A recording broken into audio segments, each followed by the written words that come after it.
it's not directly in front of you, look down the way, and you should be able to find one down there. Tap a neighbor, ask them to pass one down. We've been in Psalm 23 this month, and this morning we're going to be right in the middle of the chapter in verse 4.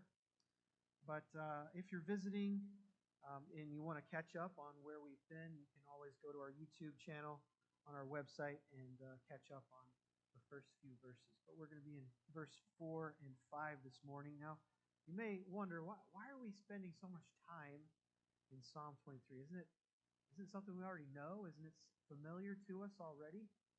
Well, I want to share with you a story of one of the most difficult days in my ministry to kind of answer that question. So, my first full-time ministry was in Grand Rapids, Michigan area, outside of Grand Rapids.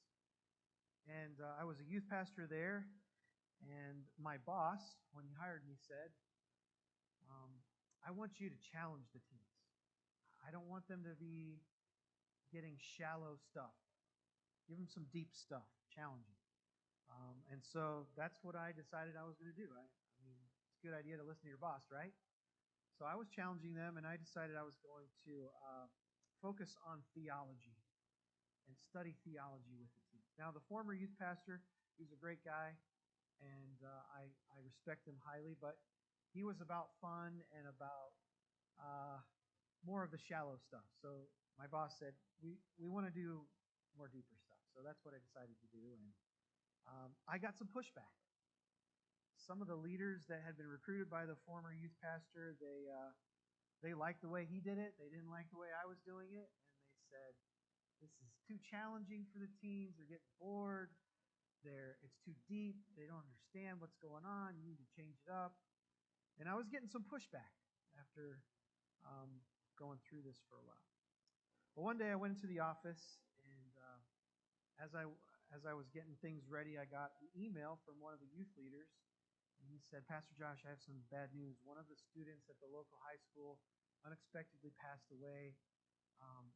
And he said, would you mind calling the school and seeing if you could go in and just minister to the students? And he said, I heard through the grapevine that they're accepting people coming in to be counselors. So I called, and I said, I heard the news, talked to the lady in the office. I said, I'm a pastor in the local area. Some of my teens go to that school. Am I allowed to come in and help? And she said, yes. We need counselors to come in. And I walked into the public high school. I went to the office, I checked in, and they said, we need you to go to the library. Any counselors, any grief counselors are going in there and meeting with students. And I walked in, and as I walked in, I saw one of my students. He was a junior in high school, upperclassman. Most of the time when you're a youth pastor and you have an upperclassman, they're too cool for school, okay? They're too cool for you. And up to that point, that's kind of how he was. He was kind of standoffish, a little cold, a little distant. But he saw me, he locked eyes with me, and he came right up to me and he gave me a big bear hug. This was one of his friends who had passed away. This student who had passed away was a very popular student, a very well-liked student. He was part of the football team, very healthy, very athletic. And because of an accident that had happened, his life was cut short, and the student body was hurting. And this student that I was talking to, he was hurting. I sat down with him, and I began to just counsel with him and help him with his questions and just hear him out. And it was at that moment that I realized this is why we need to learn theology. Because life is not always happy, clappy, plastic bananas. Life is not always a playground. Life is a battleground. And in order to get through the battleground, we need to have something of substance to hold on to. Something that's not shallow, something that's deep, that we can hold on to in those difficult, dark days. And so because of that, I continued to do what I believed I was called to do. I continued to teach the teens theology, and I'm glad I did, because we need that. Teens need that. Adults need that. David needed that. David went through some very difficult trials in his life. If you know the story of David, one of the early stories of David is he went up against Goliath. That was a very difficult trial. How did he get through it? He was hunted down like a fugitive by King Saul. How did he get through that? And later in his life, his own son betrayed him, and he had to run away from his capital city and run away from his kingdom. And many of his friends betrayed him. How did he get through those kinds of seasons? I believe the truths that we find in Psalm 23 and in other psalms that David wrote, they sustained him through these difficult days. And so for those reasons, I think we should study this psalm, because we're going to go through the valley of the shadow of death just like David did. And in those days, we need something to hold on to. So follow along with me as I read. We're not going to go through the whole psalm, but we're going to remind ourselves of where we've been. Psalm 23 verse 1 says, "The Lord is my shepherd. I shall not want, or I shall lack nothing." Verse 2, "He makes me lie down in green pastures. He leads me beside the still waters. He restores my soul. He leads me in paths of righteousness for his name's sake. Yea, though I walk through the valley of the shadow of death, I will fear no evil, for you are with me. Your rod and your staff, they comfort me. You prepare a table before me in the presence of my enemies." So this morning we're going to look at verses 4 and 5. And as I've mentioned already, one of the resources I'm going to use is a book by Philip Keller. It's called A Shepherd Looks at Psalm 23. And it's been a very helpful book for me as I've studied this psalm, because there are so many metaphors in this psalm that I, as a suburbanite, I miss. But Philip Keller was a shepherd. He grew up as a shepherd, and even into adulthood, he was in that industry, in that business. And so he pulls out a lot of the metaphors that we miss. And one of the things that he talks about in his book is that there's a shift between verses 1 through 3 and verses 4 through 6. He talks about how the shepherd leads the sheep through the valley. And so what he talks about is, in this psalm, you see the different seasons that take place in shepherding. In verses 1 through 3, this is the winter time. In the wintertime, you're down in the lowlands with your sheep. There's plenty of green grass. There's plenty of fresh water for the sheep to eat and to drink. We see that in verse 2 and 3. He has me lie down in green pastures. He leads me beside the still waters. But in the summertime, the grass isn't so green. In the summertime, there isn't running water. Things dry up. And in the summertime, you have to leave the lowlands and you have to go up to higher ground to find fresh pasture and to find fresh water. Well, how does the shepherd get his sheep from the low ground to the high ground? What does he do? He has to take them through the valleys. Why would a shepherd take the sheep through the valley? Well, because, for one reason, there's gentle grades. You're not going to go straight up a cliff with a bunch of sheep, right? You're going to have to go through the valleys in the gentle grades. You're going to go through the valleys because there's water in the valleys. Now, we live in flatland, Ohio. We don't have very many mountains here. We don't have a lot of high ground, but maybe you've gone and visited a place that has mountains, and you've seen what it's like to go from the lower elevation up to the higher elevation. When you go through the mountain passes, through the valleys, what do you see? You see streams. I had the opportunity to go to, my grandparents live near the Smoky Mountains in Tennessee. I've been there. I've been up to the Rocky Mountains when I was visiting Colorado and Utah. And as you're going through those valleys, those winding valleys, you're going to see water. And there's food in the valleys for the sheep. So, when the seasons change and the grass gets too dry, the shepherd will lead his sheep through the valley. So what we see in this, let me show you a picture actually. This is a picture of a shepherd leading his sheep from the low ground to the high ground. And here's another picture I found. Looks a little scary, right? It's a little sketchy. You could fall off the edge. It's dark and it's winding. So up to this point, what we've seen is that um, David depicts God, our shepherd, as our provider. And that we see that in verses 1 through 3. He provides all our needs. I shall not want, David says. He provides green pastures. He provides still waters. He restores the sheep. So we see God as our provider. But here in this verse, what we see is that God is our protector. It's ominous. It's frightening for the sheep to go through the dark valleys. But what does David say? He says, even though I walk through the valley, I will fear no evil. Why? For you are with me. Your rod and your staff, they comfort me.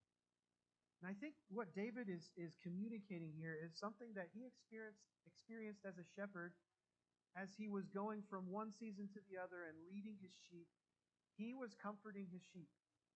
His presence calmed the sheep because they knew he had a rod and he had a staff and he was there to protect them. Why does David bring up the rod and the staff in verse 4? Well, these are the tools of the trade. If you see a person and they have scrubs and they have a stethoscope around their neck, what are they? Well, maybe they're a nurse, maybe they're a doctor, they're in the medical profession of some sort. Why? How do you know? Because they have the tools of the trade on them. If you see a man, he's wearing a tool belt and he has a hammer in it and a tape measure and some other tools. Who is he? What's he doing? Well, he's a handyman of some kind. Maybe he's a carpenter. Those are the tools of the trade, and the tools of the trade for the shepherd are the rod and the staff. On page 86 of his book, Philip Keller says this about the rod. He says, each shepherd boy, from the time he first starts to tend his father's flock, takes special pride in the selection of a rod and a staff exactly suited to his own size and strength. He goes into the bush and selects a young sapling which is dug from the ground. This is carved and whittled down with great care and patience. The enlarged base of the sapling, where its trunk joins the roots, is shaped into a smooth, rounded head of hard wood. The sapling itself is shaped to exactly fit the owner's hand. After he completes it, the shepherd boy spends hours practicing with this club, learning how to throw it with amazing speed and accuracy. It becomes his main weapon of defense for both himself and for his sheep.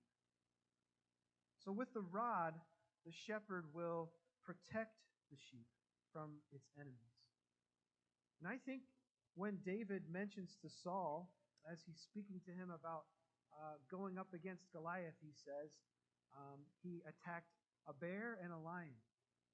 And he defeated them, protecting his sheep. I think he was probably using this weapon, a rod, when he did that.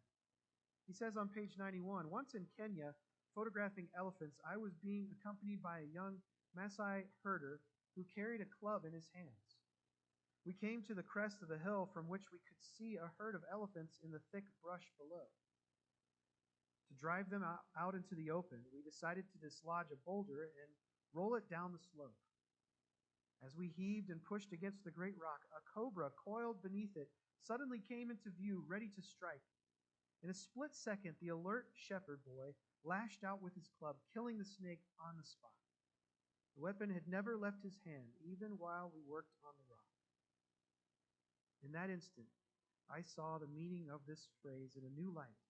Thy rod comforts me. It was the rod, ever ready in the shepherd's hand, that had saved the day for us. The rod is the weapon that the shepherd uses to defend, and to fend off the predators. But not only does David mention the rod, he also mentions the staff. We all know what a staff looks like. I mean, we've seen pictures of them. But on page 96, Philip Keller explains what the staff was for. He says, being stubborn creatures, sheep often get into the most ridiculous and preposterous dilemmas. I've seen my own sheep, greedy for one more mouthful of green grass, climb down deep or steep cliffs where they slipped and fell into the sea. Only my long shepherd's staff could lift them out of the water, back onto solid ground again. One winter day, I spent several hours rescuing a ewe that had done this very thing several times before. Her stubbornness was her undoing. Another common occurrence was to find sheep stuck fast in labyrinths of wild roses or brambles where they had pushed in to find a few stray mouthfuls of green grass. Soon the thorns were so hooked in their wool that they could not possibly pull free, tug as they might. Only the use of a staff could free them from their entanglement. So these tools of the trade are something that David uses as a metaphor to describe how God defends us and cares for us and protects us. But what is the main reason that David gives for why he cannot fear? What does he say? I will fear no evil. Why? For you are with me. It doesn't matter where you are in life. It doesn't matter what happens. You could be in the prison. You could be in the palace. This truth can comfort us if we go into the valley of the shadow of death. God is with us. The Bible says in Hebrews 13:5, I will never leave you nor forsake you. It makes a difference when we have someone on our side. It makes a difference when we have someone in our corner. And so what David highlights here is the omnipotence and the omnipresence of God. These truths console him. These truths, as he says, comforts him. All of us are going to face a trial. All of us are going to go through the valley. God has to take us from the lowlands to the highlands in different seasons of our lives. And to get there, he's going to have to take us through the valley. I want to encourage you that you can find comfort in the fact that God is present. God is there with you. And when we know that truth, it can sustain us through the very difficult times of our lives. My mom's mom, she had a very difficult life because her husband passed away very young. So my grandmother, she was a very intelligent woman, very smart woman, but she was a very stubborn woman. And we didn't really get along when I was a kid. It wasn't until I was older that I realized why she was so stubborn. She had a very difficult life. When my mom was 13, her dad passed away. My grandmother's husband passed away. And she, in a day and age where it was very difficult to be a single parent, she was able to raise 3 kids, 13 and under. She was a teacher on a teacher's salary, and she raised those 3 kids all the way through, sent them to college, got them educated. And one of my grandmother's favorite poems was Footprints in the Sand. I don't know if you've ever read it before. It's a really interesting read. But in the story, the person talks about how they have a dream and they're walking on a beach and they look back and they look at all the footprints in the sand. And at times they see 2 footprints, but then they look back and they only see one set of footprints. And so the person says,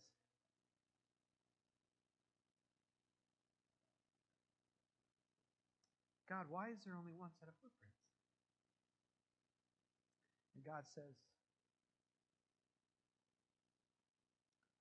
sorry, those are my footprints. During those difficult times, I was carrying you.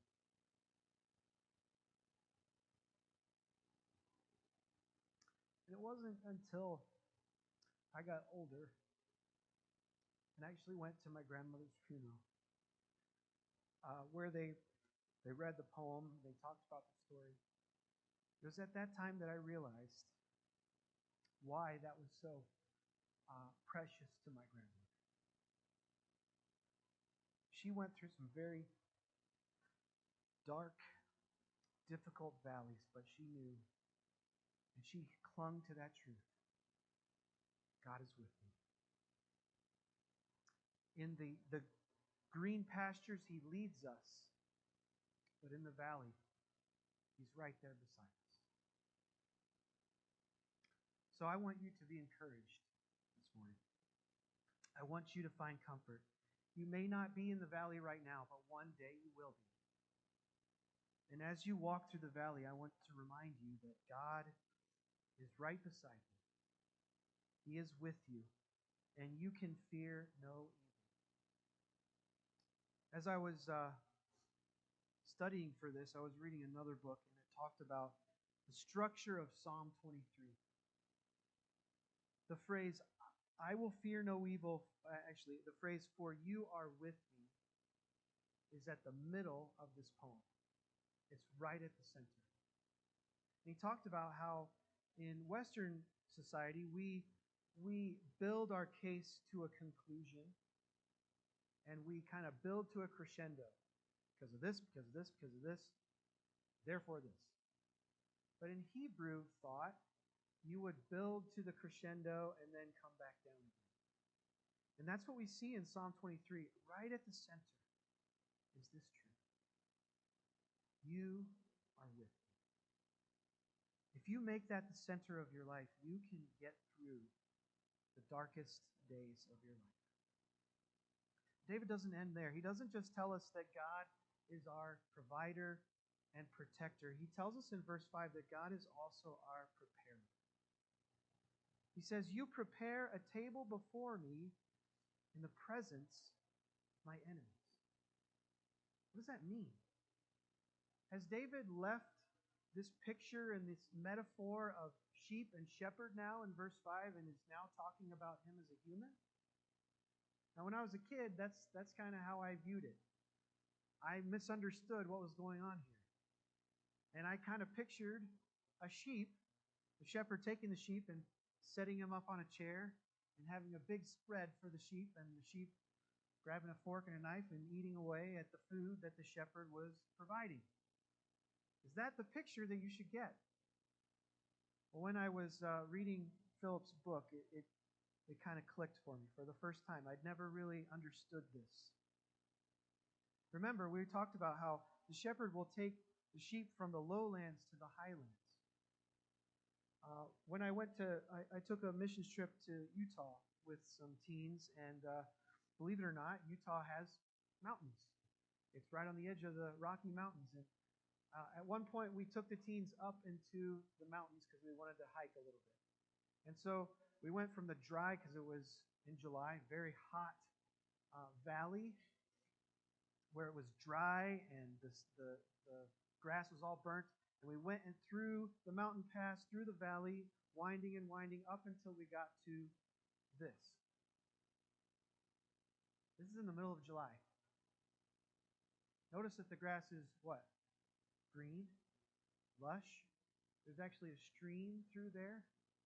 Because in the highlands, you have the snow that's melting, you have the water that's watering the grass. And when David says, you prepare a table before me, he's talking about the highlands. He's not talking about a table like we have in our kitchen. He's talking about the tablelands. Maybe you remember when you were learning Spanish, the word mesa. What does the word mesa mean? It means table. And you use the word mesa to refer to the kitchen table, but you also use the word mesa to refer to a topographical feature, right? The highlands. And so when David says, you prepare a table before me, he's referring to this topographical feature. The shepherd has provided and prepared the highlands, the tablelands, the mountain meadows, if you will, for his sheep. In the book, he talks about this. He talks about how before the shepherd will take his sheep from the lowlands to the highlands, he will actually go there before them. And he will get things ready for the arrival of the sheep. He might build a sheepfold. He might go to the watering holes and open them up and dig all the debris out of them that's gone into them through the winter. He might build a dam and repair things to get things ready for the sheep to be watered. He'll bring supplies up. Sheep need supplies. He, as a shepherd, needs supplies. And so the shepherd would take supplies up. Sometimes shepherds or sheep would need salt. And so he talks about in the book how they would bring minerals with them. But he also talks about in the book how there were poisonous weeds in some of these fields. And the shepherd would actually prepare the field and remove these poisonous weeds before the sheep would arrive. He says on page 100, the shepherd will check to see if there are poisonous weeds appearing, and if so, he will plan his grazing program to avoid them or take drastic steps to eradicate them. Unknown to me, the first sheep ranch I owned had a rather prolific native stand of both blue and white camas. The blue camas were a delightful sight in the spring when they bloomed along the beaches. The white camas, however, were also quite attractive but a deadly menace to sheep. If lambs in particular ate or even just nibbled a few of the lily-like leaves as they emerged in the grass, during spring it would spell certain death. The lambs would become paralyzed, stiffen up like blocks of wood, and simply succumb to the toxic poisons from the plants. My youngsters and I spent days and days going over the ground plucking out these poisonous plants. It was a recurring task that was done every spring before the sheep went on their pastures.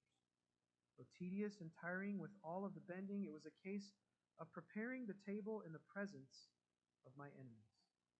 And if my sheep were to survive, it simply had to be done. So when David is referring to the shepherd preparing a table before him, this is what he's talking about. God goes before us. God is omnipresent. He's not bound by time. He's not bound by space. He knows what's coming ahead. He is before us. He has gone before us, and he has prepared the way for us. So for that reason, for that purpose, we have no need to fear. Even though, he says in verse 5, it might be in the presence of his enemies. So what is he referring to there? Well, obviously there are predators up in the mountains. Wolves, mountain lions, bears. But the sheep has no fear because he knows that the shepherd has gone before, has prepared the way, and is right there with him, protecting him from predators and from enemies. So this is what David is communicating to us. And these are the things that helped David get through very difficult trials in his life. I want to share with you that these truths are the things that you can hold on to. We can trust in God. That's the song that we sang this morning, right? I trust in God. And because we can trust in God, it can give us comfort through the most difficult trials that we face. So I know some of you are facing very difficult things, illnesses. Your loved ones are in the hospital, or they're facing illnesses. You're facing difficult seasons of life. I remember when I was in high school, I was a senior in high school, I was about to graduate, I started to freak out. Like, oh, I'm supposed to be an adult now? I'm supposed to go out in the real world? I don't know what kind of season you're in, but I can tell you that these truths will comfort you. A few years ago, I was having a really difficult time. I was going through a lot of challenges. And I remember thinking, I'm a pastor, but I need a pastor. Who's my pastor? The Lord brought this psalm to mind. The Lord is my pastor. I don't know what you're going to face. I hope I can be there to help you if you face a difficult trial as your pastor. But even if I can't, even if Pastor Bob can't, you have a pastor. You have a shepherd who's always there, who's omnipotent, who's omnipresent, and who's right there beside you to help you through the valley. I hope this will help you, equip you as you face those difficult times. I'm going to close in prayer, and the worship team's going to come. We're going to close our service this morning by just singing that song again, I Trust in God. And as we sing it, I hope you'll sing that to your own heart and teach your own heart what to do when you face that trial. Dear God, we thank you for the truths in this passage that many of us have missed over the years. We pray that now that we know them, that we'll hold on to them. We'll remember them when we face the fiery trial, when we walk through that valley of the shadow of death. I pray for those who are not able to be here today. Some are sick, some are traveling. We just ask that you would encourage them and uplift them this morning. In Jesus' name we pray.